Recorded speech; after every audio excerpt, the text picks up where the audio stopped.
my channel. My name is Leah, and if you are new, you will be getting advice on Mondays, movie talks on Wednesdays, and gaming talks on Fridays. And on a rare occasion, you'll probably get like a little snippet of me playing a game on Sundays. So anyways, today we are going to be talking about something quite hard when it comes to this. You know, when you go through a breakup, it can be kind of hard. It can be very, very sad, kind of tragic, especially if it's your first breakup. And I'm going to tell you what I did during my first breakup. Cry. Wasted tears wasted in dirt. But anyways, I'm just gonna tell you like some things that I did and some things that I can inspire you to do if you are also going through your first breakup, if you feel like you just have nothing else to live for because they're just everything you have. It's your brain making you think that way. But anyways, obviously I'm in a healthy relationship now. I also had to go through obstacles in order to get to that relationship. You know, I had to hurdle through a few ton. Not a few ton, God, that sounds so bad. A few ton of things in my life.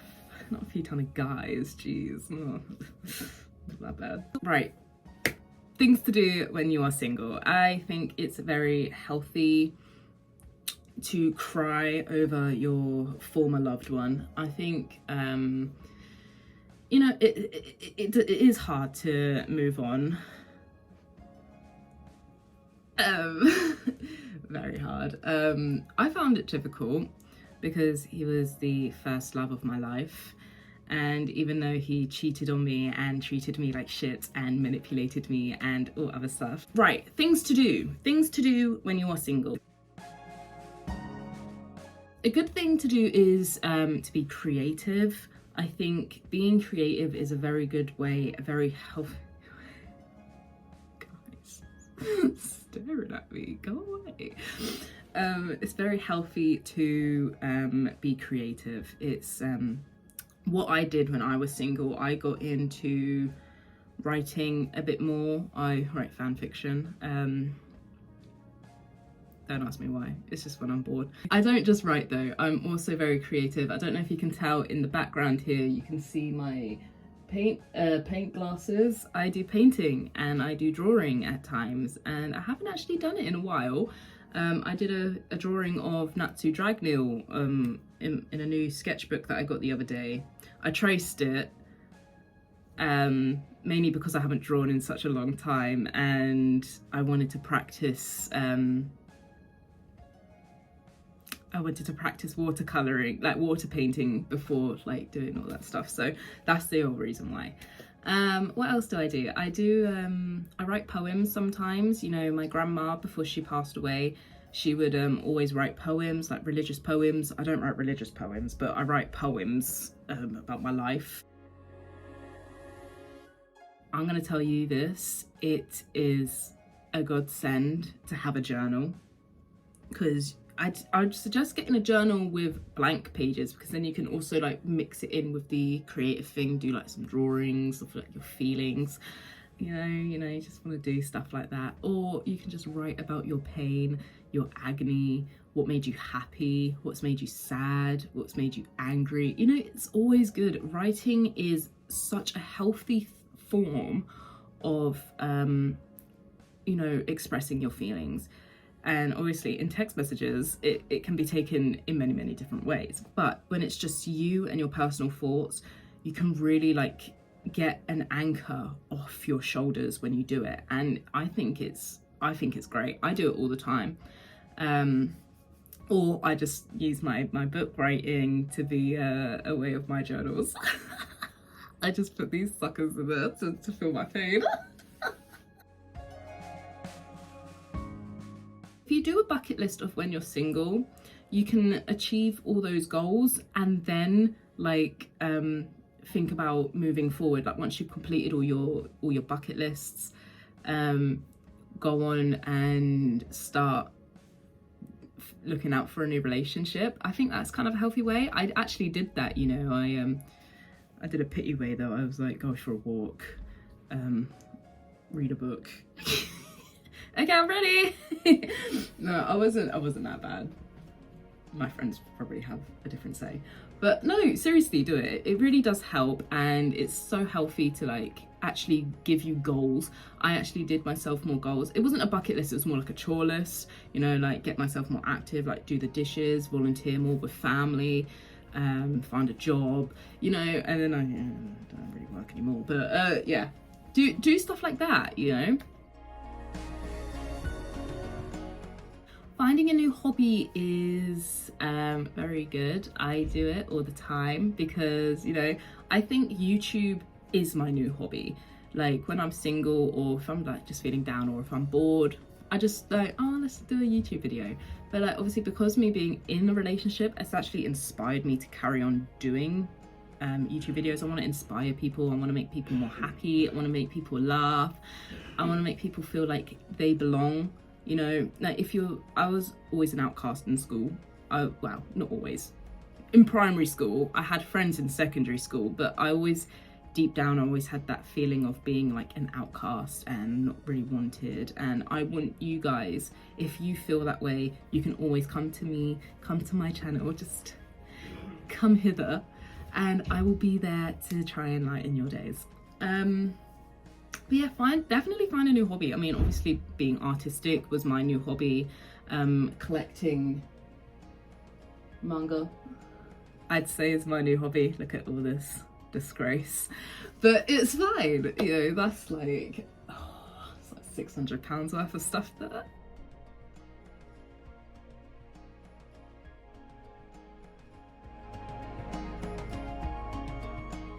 Getting more active is one thing I failed to do.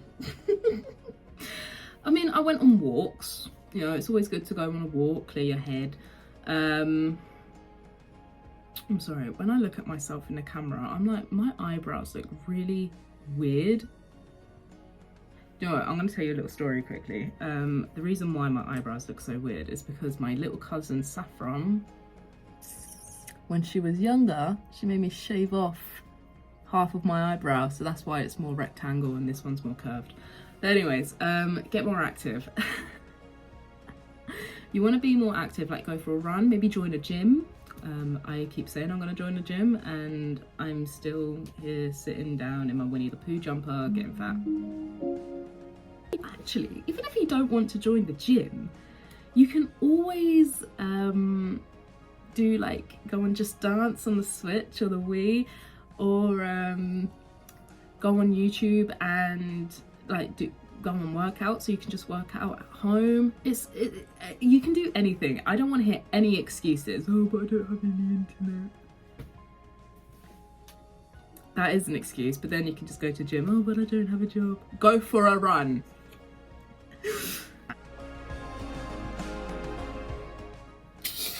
So bad. I do not mean kill them. No, do not kill them. What I mean by getting rid of the evidence is getting rid of everything you shared. I know, it's gonna sound hard, and it was very hard for me, especially with my first relationship. I had to get rid of it. I had to get rid of those photos. I had to get rid of those letters. Oh my god, I wrote letters. But yeah, I got rid of it all, and again, it was relief. If that person really treated you bad, you're gonna want to get rid of it. I'd rather get rid of it. I don't want to have anything to do with it. Just throw it away. Get rid of it. Most definitely. I say since during my single time,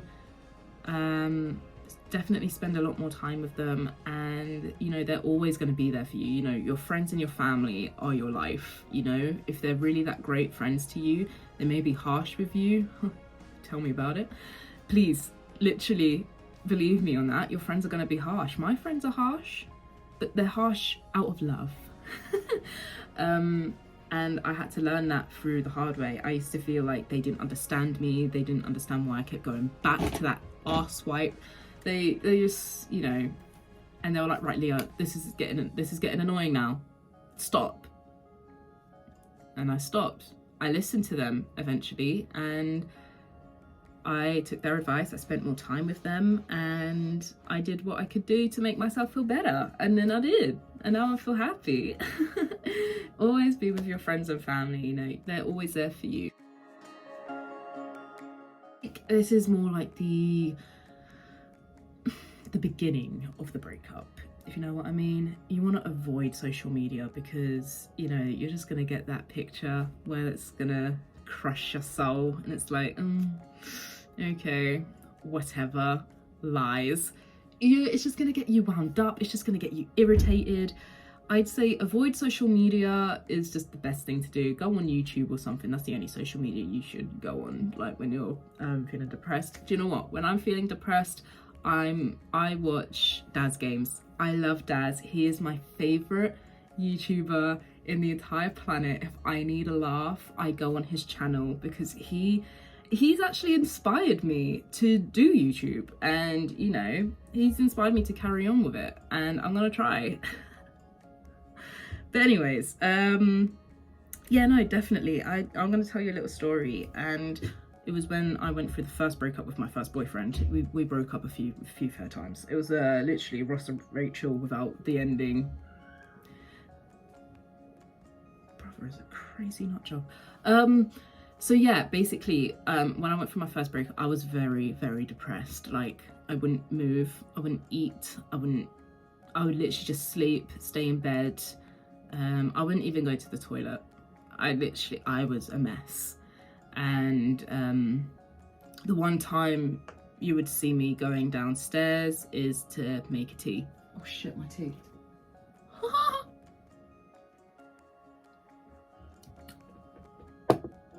It's a bit cold. But yeah, and I had nothing in my life. That's what I felt like anyway. I wouldn't even laugh, I wouldn't even smile. You know, my ex really made me that shallow of a person that I felt like I needed him, and it makes me feel sick to this day. But I was just on YouTube one day, and I scrolled through Daz Games. He just popped up on my channel, you know, and then I was just like, oh, who's this? This seems fun. And I can remember it like it was yesterday. It was the him reacting to a model runway thing, and one of them comes out in a swimming pool, and then he just cracks up laughing, and his laugh is so infectious. If you hear Daz laugh, you have to laugh. Like, he's just got the funniest laugh ever. I just love him so much. Like, he made me smile again, you know? He's just a big impact on my life, he is. Like, I love Daz. I doubt he'll ever watch this video because I'm a nobody. But anyways, love you, Daz. Really made you feel bad. If they made you feel less than someone, less than who you believe you should be, block them, get rid of them. They clearly, this is the thing that I always thought. I thought like, oh, if I get them on social media, they'll come back to me. They'll realize that they want me again, like a movie. No. You don't want to live life like a movie. You really don't want to live life like a movie. It's stupid if you believe that. You don't always get a fairy tale. I mean, yeah, sure, you're gonna want like, oh, this is always my fairy tale life. You're gonna want that, yeah, but it doesn't always go out that way. And you're gonna want to block them, because if they really made you feel less than a person, then, you know, block them, get rid of them. They're a waste of space, all right? Get rid of them. I kind of want to do a separate video on this, because I don't just want to do like a thing where it's only for people who are single. I want to try and do something fun. Like when I was going through a single time, it was like Facebook was trying to mock me of being single, and it was like, oh, do this with your partner, go on an adventure. I want to try and do this as a single thing, you know, get a scrapbook from the works. It was like £4. A Polaroid camera is probably like 60 quid. I don't have that money, so use free prints. It's not a sponsorship, so I can't really talk much about it, but I use free prints all the time. You can get Polaroid type pictures, and I say get like a little scrapbook and create a adventure book, or like a dates book, or like just a single and loving it book, and capture that memory. And I think that's absolutely amazing. It inspires you to get out, and it gives you more goals. It's a way to achieve more goals, if you know what I mean. You can do this being single. Go to a cinema by yourself. Go to a restaurant by yourself. I mean, I'm not, my social anxiety cannot, but I want to try and do things by myself. Like, it doesn't just have to be single. Even if you're in a relationship and you want to do things for yourself, do them. But yeah, I have to say that's all I've got so far. And there's many more that I could probably talk about, but it would take ages, and this video is already like 20 minutes long. But I hope this like gives you a little bit more help, and I hope that I'm really sorry if you are going through this. I know how painful it is. I know that the stretch, my eyebrows are really annoying me. Sorry. I know how stressful it can be, and I want you guys to know that if you need somewhere to go, follow my social media, give me a DM, and I will try and help you as much as I can and give you some of my advice of like what I went through. But yeah, I'm always here for you, and I hope you like my advice videos. I try and boost up I feel like a bit more confident with this video than the other one. But yeah, I'm gonna love and leave you guys, and I will see you very, very soon. And I hope everything will turn out better, and I hope everything will turn out better. I have to go anyway because my brother is out and he's causing mayhem. I'm gonna leave you, and I'll see you very, very soon. Bye bye.